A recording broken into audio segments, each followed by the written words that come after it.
S8, identify properties of logarithms. I'm going to explain these a lot better in the coming lessons. This is just an overview of what we are going to do in the next coming up lessons and stuff. So we're going to be talking about 4 different properties. We're going to talk about the power property, product property, quotient property, and change of base property. I think that is all that is in this. If not, if you see something totally different, let me know and I will explain that on a one-on-one basis.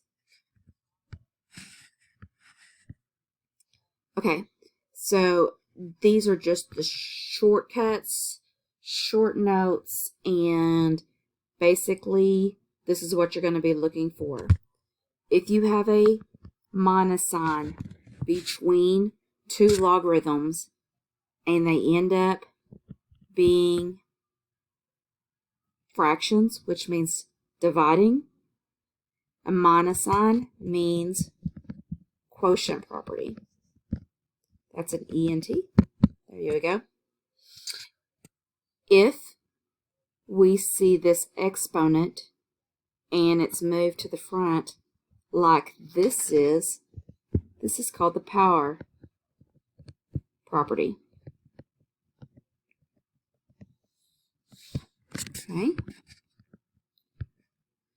Just like the minus sign is a quotient, if you see a plus sign and these 2 numbers have ended up being multiplied because 4 times 7 is 28, this is called a product property. Product means that you're multiplying.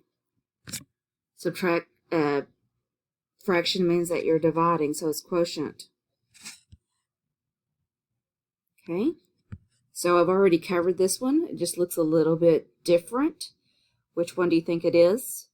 Well, there's not a plus sign, there's not a minus sign, and then this x is moved to the front. So this is another power. And we've already went over this one. I can't remember exactly which lesson it is because I've slept a little bit. But there's not a plus sign, there's not a minus sign, and there's not an exponent that goes to the front. But what happened is log 9 ended up on top and log 6 ended up on bottom. And we said that that was change of base. All right, there it is.